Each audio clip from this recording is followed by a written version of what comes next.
Hi there, my name is Megg Sorensen, and today I'm going to show you how to make a beautiful flower out of paper. The art that I do is called Wycinanki,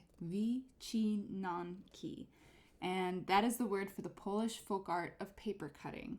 I was lucky enough to learn this art when I was a kid. I'm Polish on my mom's side, and I grew up in the very Polish Chicago area, so it's my pleasure to share this with you today. Wycinanki first started in the 1800s, they think, in Poland, and the traditional tool that they used to cut paper were these sheep shears. This is also what you use to take the wool off sheep. So they're really big, as you can see, and you wouldn't think so, but they are able to cut very intricate designs out of paper, and this is what they started with. Today, and what I use and what we're going to use for this are just regular scissors, and you can use any kind of scissors for this project. So don't worry if you don't have any sheep shears.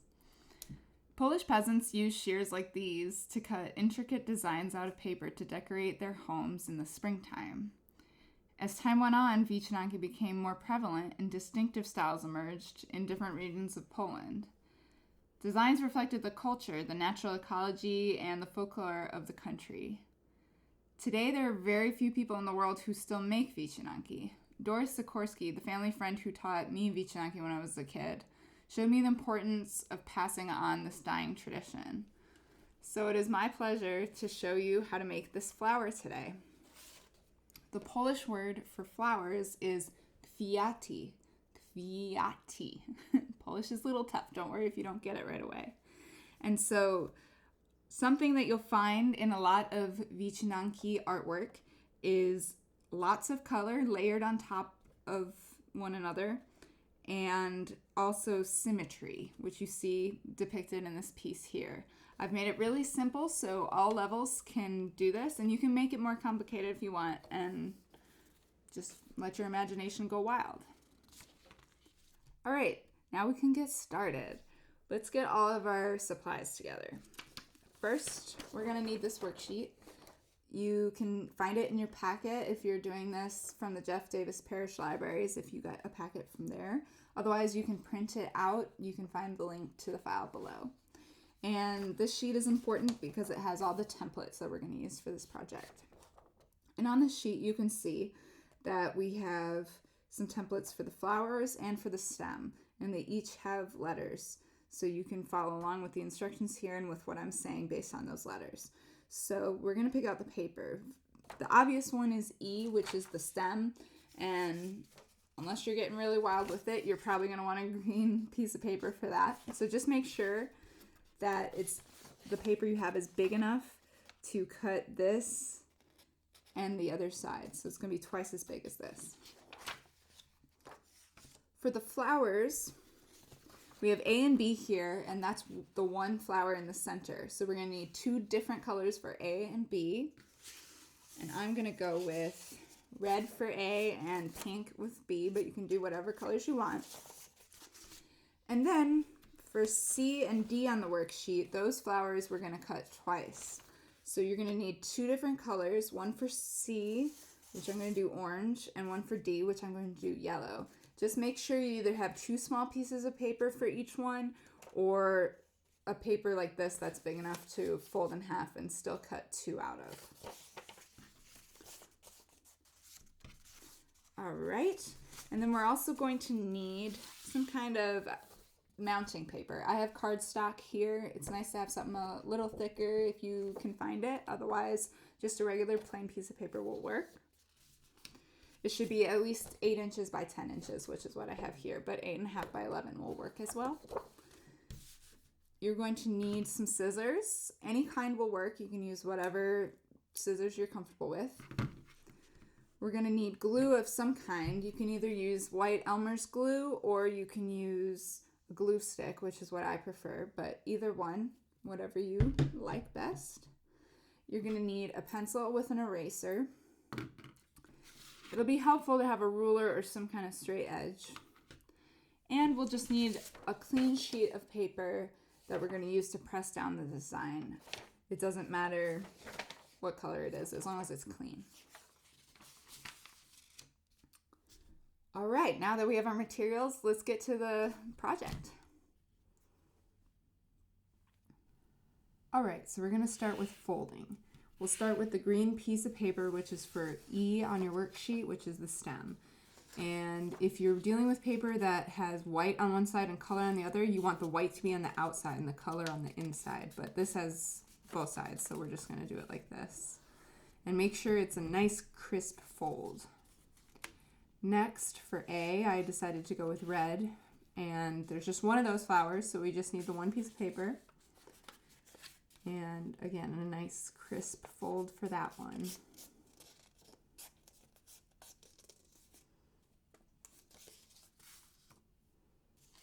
Now B, I'm going to do pink for that.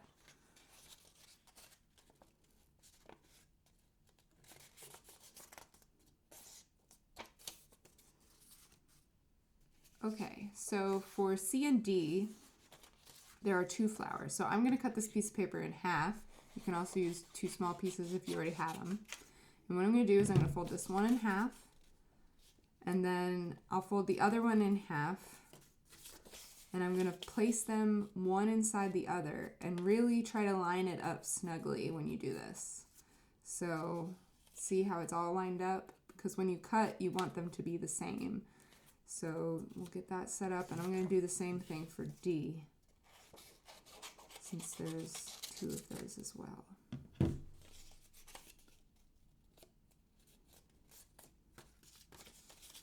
Now for the pattern, you can either cut them out of the worksheet, or you can trace them and trace them onto your paper, or you can draw them yourself.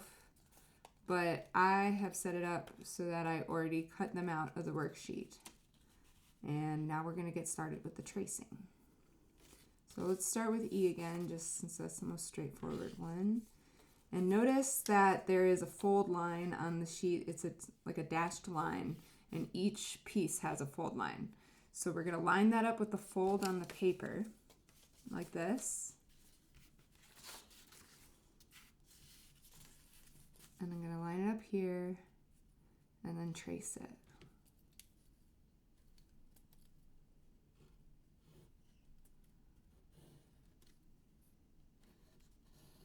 If your lines aren't exactly right, that's okay. It can be a little different every time you do it, you know. You can get creative with it. And if you're already feeling more creative and want to put in extra lines that you want to cut, that's cool too. But this might be good for the first time, because you'll see how it goes when you cut, and then you'll be able to make better decisions about how you want to go about it. So now we're going to do piece A. And you can see on E, I labeled it as E. That can be helpful too, so you won't get confused when you cut. Just going around this flower like this, label that A. There we go.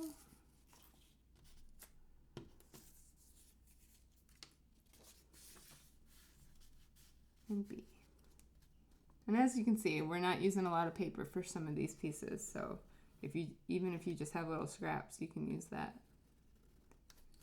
So this is piece B.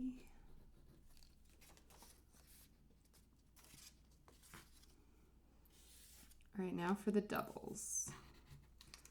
You only need to trace on the outside one, but you're going to be cutting both at the same time. So I'm going to line them up again, make sure they're really snugly together.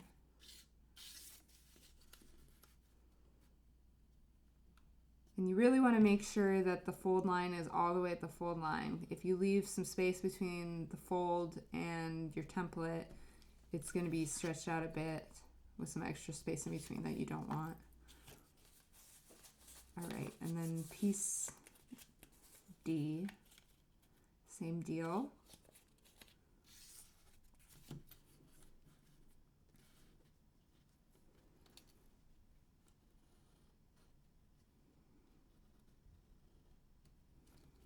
And I'll label this D. All right, so now we've got all our pieces ready, and we can get to cutting. right, so we'll start with E again. I know it's the last letter, but it's we're gonna start with it. So here's some tips for cutting.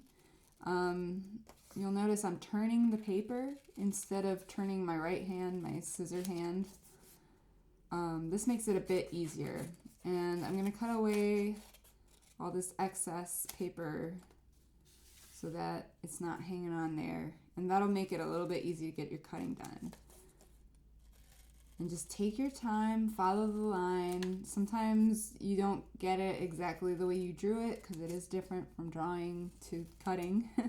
But that's part of the beauty of it, if you ask me. And just remember, with art, you can do whatever you want because you're the artist. And you can see I'm cutting from the edges. I'm not necessarily just cutting one continuous line all the way around the my traced line there. So there we go, and you can open it up and get a preview. And now you have a perfectly symmetrical piece.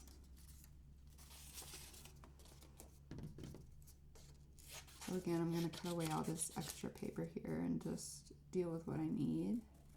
And the curves can be a little tough.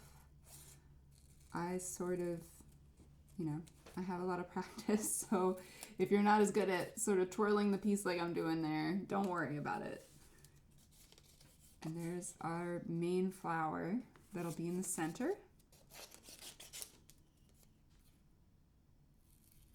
This piece is a lot easier. There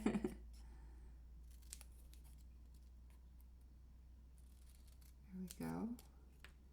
Unfold that, and that's going to go on top, right like that. We'll glue it later. All right, so we're going to check one more time that these two pieces of paper are really snugly together, because this is the moment we need that for. Oh yeah, I'm going to cut away this excess. So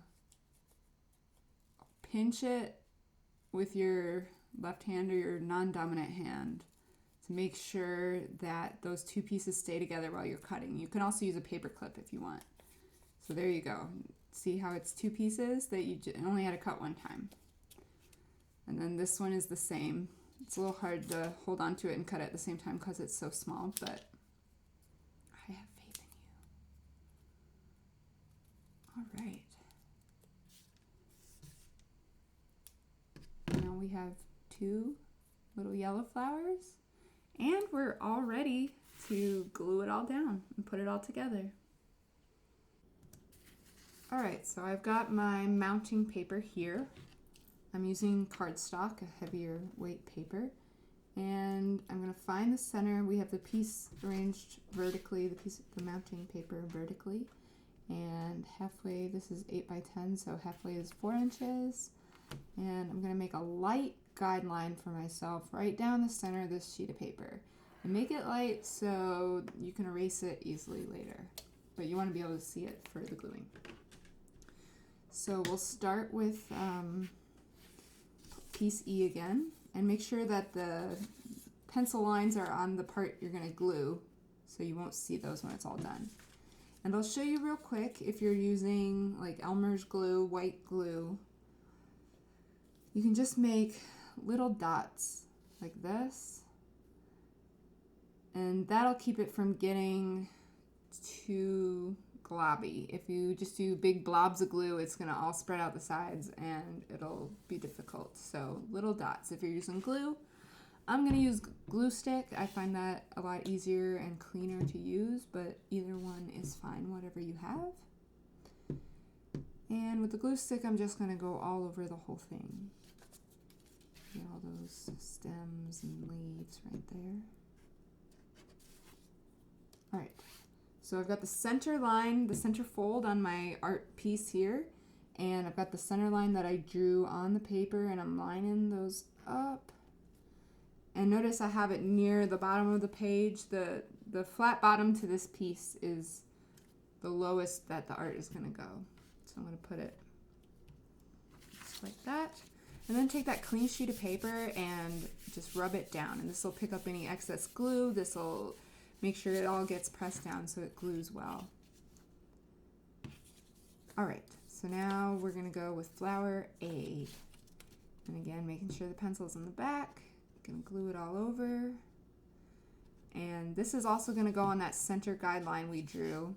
And it's gonna overlap the stem a little bit. You can put it as high or as low as you want. I'm gonna put it right here, line it all up, and then we'll press it down again. If you got glue on your clean sheet of paper and it's not clean anymore, you might wanna use a different one. So you're not just pressing more glue down. All right, and then B is gonna go right on top of A. And I can kind of line up those center folds to make it symmetrical like that.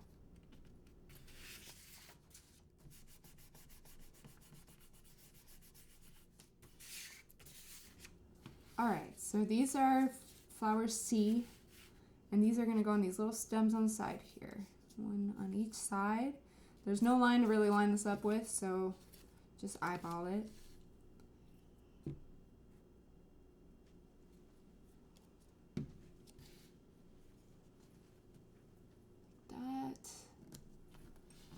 And then we'll do the other one now.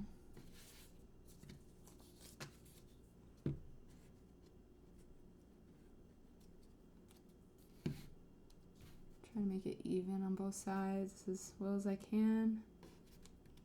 And then we'll press those down. And last but not least, we have these little pieces, D from the worksheet. And these are gonna go right on top of the side flowers there. You can line up the little folds. Easy peasy. All right, then take your clean piece of paper, make sure it's clean, otherwise get another one. Put it over the whole thing and just rub it so it all gets down flat. All right, and look at that. So if you're using Elmer's glue, you might want to let it dry a little bit first. So once the glue is dry, we're going to erase these lines.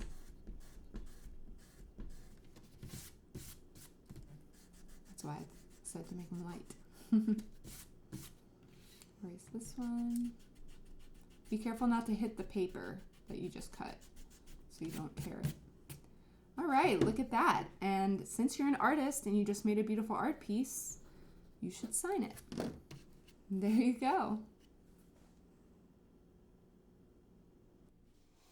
And that's all there is to it. If you want to take it a bit further, you can use your paper scraps or other paper you have to cut out smaller pieces to fit inside the flowers. You can decorate the leaves. You can even make your cuts more intricate if you do it again. And you can decorate the border. You can use these methods and your imagination to make whatever kind of flowers you want and just go wild with it. So that's it. I really do hope that you enjoyed this project today. My name again is Megg Sorensen and my business is Sparrow Papercraft. And you can go to sparrowpapercraft.com and find a bunch of pictures of all of my work that I've made, as well as some info about me and how to hire me. And if you're interested in having a class like this at your library or school, you can reach out to me at Megg, M-E-G-G, at sparrowpapercraft.com. And a big special thanks to the Jefferson Davis Parish Library System for letting me do this project in this special time we're in with the video. And that's it. Thanks again for joining me. I hope you had fun. And I'll say bye for now, or as they say in Poland, na razie.